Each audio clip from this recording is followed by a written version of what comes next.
Hello दोस्तों। आज की वीडियो में हम सी सीरीज़ के बारे में डिटेल में समझेंगे। इस वीडियो में हम देखेंगे कि कैसे आईएसओ 216 जो स्टैंडर्ड है उसने सी सीरीज़ के पेपर साइज़ को डिफ़ाइन किया है और वो कैसे ए सीरीज़ और बी सीरीज़ के पेपर साइज़ से अलग है। और हम ये भी देखेंगे कि कैसे ज्योमेट्रिक मीन का यूज़ करके हम कोई भी सी सीरीज़ के पेपर साइज़ का डायमेंशन जो है वो कैलकुलेट कैसे करेंगे, वो भी हम सिंपल लैंग्वेज में एग्जाम्पल थ्रू समझेंगे। तो चलो वीडियो को आगे बढ़ाते हैं और इस टॉपिक को डिटेल में और सिंपल लैंग्वेज में समझते हैं। पिछले दो वीडियो में हमने ये देखा था कि कैसे अगर पेपर स्टैंडर्डाइज ना हो तो उसके वजह से क्या क्या प्रॉब्लम जो है वो क्रिएट होते हैं। और हमने ये भी देखा था कि कैसे आईएसओ 216 जो स्टैंडर्ड है ये इन सारे प्रॉब्लम्स को कैसे रिजॉल्व करता है। और उसके बाद हमने देखा था ए सीरीज पेपर और बी सीरीज पेपर साइजेस को डिटेल में हमने डिस्कस किया है। और हमने ये भी देखा था कि कैसे ज्योमेट्रिक मीन का यूज़ करके हम पेपर साइजेस को कैलकुलेट करते हैं। अगर आपने ये वीडियो नहीं देखा है प्लीज़ आप इस वीडियो को देख लीजिए, क्योंकि आपको ये जो सी सीरीज जो टॉपिक है ये बहुत ही इजीली कनेक्ट हो जाएगा अगर आपने ये दो वीडियोस पहले देख लिए होंगे। तो मैंने डिस्क्रिप्शन बॉक्स में लिंक दे दी है, आप प्लीज़ उसे जाके देख लीजिए। तो चलिए अब समझते हैं सी सीरीज के पेपर साइज को। सी सीरीज के जो पेपर साइजेस होते हैं ना उसको हम एनवलप पेपर साइज भी कहते हैं, क्योंकि इस सीरीज के जो पेपर है वो यूज किए जाते हैं to create the envelopes.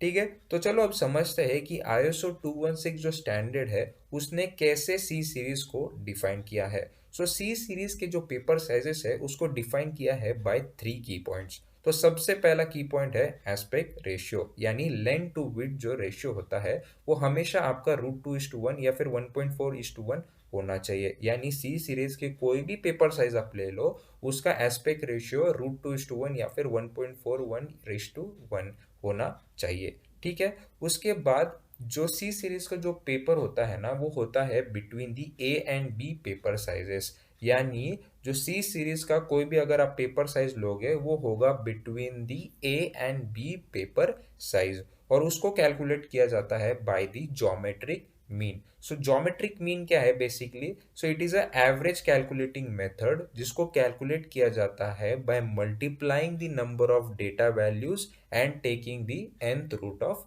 It. इसको हमने डिटेल में एक्सप्लेन किया है पिछले वीडियो में, अगर आपने उसको नहीं देखा है तो आप प्लीज उसे देख लीजिए। बट आप अगर मैं समअप करता हूँ और मैं अगर सिंपल लैंग्वेज में अगर आपको एक्सप्लेन करता हूँ ज्योमेट्रिक मीन, तो basically it is a average calculating method जिसको कैलकुलेट किया जाता है by multiplying the data values and taking the nth root of it. ठीक है, इसलिए उसको डिफाइन किया है कि सी सीरीज साइजेस जो है are defined as the geometric mean between the corresponding A and B series sizes.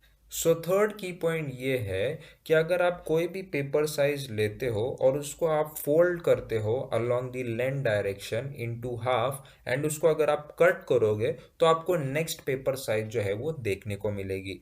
ये क्यों होता है? क्योंकि एस्पेक्ट रेशियो जो है सारे पेपर साइजेस का सेम है। ठीक है, फॉर एग्जाम्पल आपके पास C4 पेपर है, ठीक है, उसको आपने हाफ किया अलोंग द लेंथ डायरेक्शन और उसको अगर आपने कट किया तो आपको नेक्स्ट पेपर साइज मिलेगी, यानी दो C5 शीट जो है वो आपको मिलेगी। इस तरीके से आईएसओ 216 जो स्टैंडर्ड है उसने डिफाइन किया है इन 3 की पॉइंट्स को। तो चलो अभी समझते हैं एग्जाम्पल थ्रू कि ज्योमेट्रिक मीन का यूज करके आप कैसे सी सीरीज के कोई भी पेपर साइज को कैलकुलेट करते हैं। ठीक है, चलो अब एग्जाम्पल थ्रू इस टॉपिक को हम समझते हैं। जैसे कि मैंने पहले कहा था कि सी सीरीज के जो पेपर साइजेस होते हैं वो होते हैं between the A series and B series paper sizes. ठीक है, फॉर एग्जांपल यहाँ पे C4 पेपर साइज में कंसिडर करता हूँ और उसे मुझे चेक करना है वो किस ए सीरीज और बी सीरीज के पेपर साइजेस के बीच में वो लाए होता है। तो उसको कैलकुलेट करने के लिए एक फॉर्मूला होता है, वो है CN is equals to AN comma BN। यहाँ पे जो n की वैल्यू है वो आपका पेपर वैल्यू है, यानी जो C4 जो है जैसे कि आप देख सकते हो तो वो 4 जो है वो आपकी n की वैल्यू है। C5 होगा तो n की वैल्यू 5 होगी। ठीक है, तो यहाँ पे n की जगह पे मैं 4 वैल्यू डालूंगा तो मुझे मिलेगा A4 एंड P4, यानी C4 पेपर साइज जो है वो लाए होता है between the A4 and B4 paper size. ठीक है, जैसे कि आप देख सकते हो जो A4 पेपर साइज है उसका जो एरिया है वो है 0.062 मीटर स्क्वायर। जो C4 जो है उसका पेपर साइज है, उसका जो एरिया है वो है 0.074 मीटर स्क्वायर, और जो B4 पेपर साइज है उसका एरिया है 0.088 मीटर स्क्वायर। यानी जैसे कि आप देख सकते हो, जो C4 है वो लाई होता है between the A4 and B4 paper size. So जैसे कि आप यहाँ पे देख सकते हो, सो C4 जो पेपर साइज है वो B4 से जो है वो छोटा है, बट A4 पेपर साइज से वो बड़ा है। ठीक है।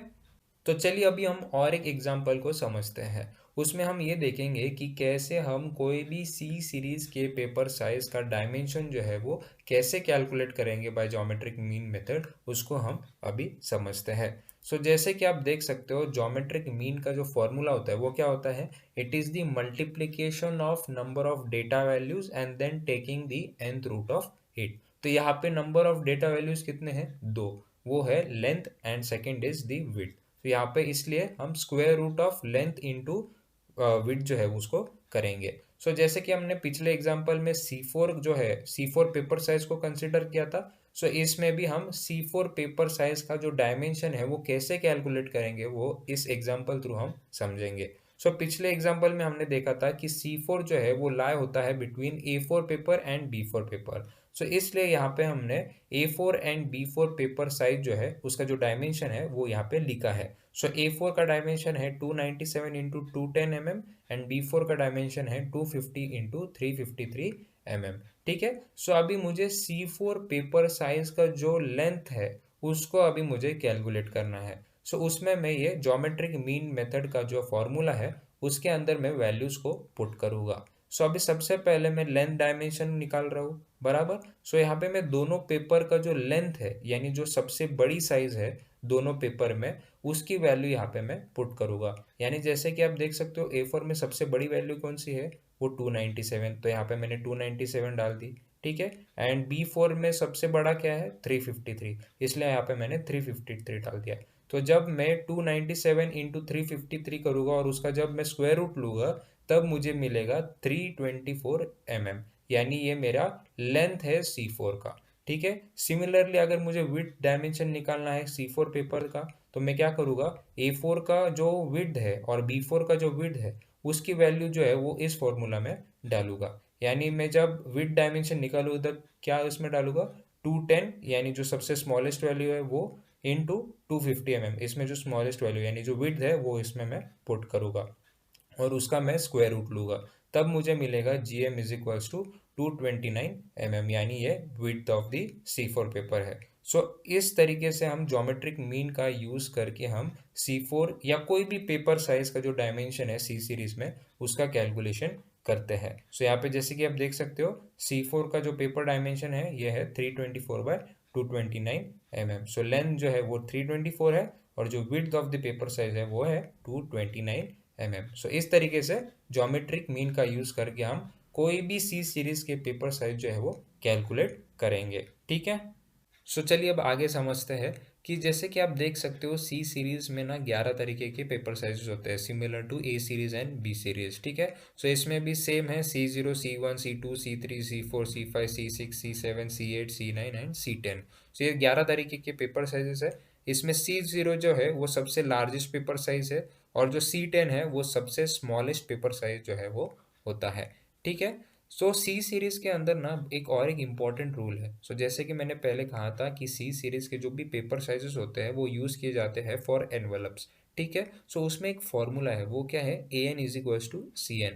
यानी जो CN का जो पेपर का साइज का जो एनवलप होगा उसमें AN जो पेपर है वो इजीली उसमें चला जाएगा विदाउट फोल्डिंग। फॉर एग्जाम्पल, अगर आपके पास A4 पेपर है, ठीक है, दैट मीन्स अगर आप C4 पेपर साइज का अगर आप एनवलप लोगे तो उसमें A4 जो है पेपर वो इजीली उस एनवलप में चला जाएगा, उसको आपको फोल्ड नहीं करना पड़ेगा पेपर को। तो इसलिए उन्होंने ये रूल डिफाइन किया है, AN is equals to CN। अगर C5 पेपर होगा का मतलब C5 पेपर का अगर एनवलप होगा तो उसमें A5 पेपर जो है वो इजीली उसमें चला जाएगा, उसमें आपको फोल्ड करने की ज़रूरत नहीं पड़ेगी। तो ये भी बहुत इंपॉर्टेंट रूल है डिफाइंड बाय ISO 216 स्टैंडर्ड। सो इस तरीके से सी सीरीज को हमने पूरा डिटेल में जो है वो अच्छी तरीके से समझ लिया है। सो अगर आपको कोई भी डाउट है आप प्लीज़ उसे कमेंट बॉक्स में लिख दीजिए, हम जल्द ही आपके क्वेश्चंस को आंसर करेंगे। सो अगर आपको ये वीडियो पसंद आई, प्लीज़ इस वीडियो को लाइक करें, इसे शेयर करें और सब्सक्राइब करें वी सिंप्लीफाई चैनल को। तो मिलते हैं नेक्स्ट वीडियो में नए टॉपिक के साथ।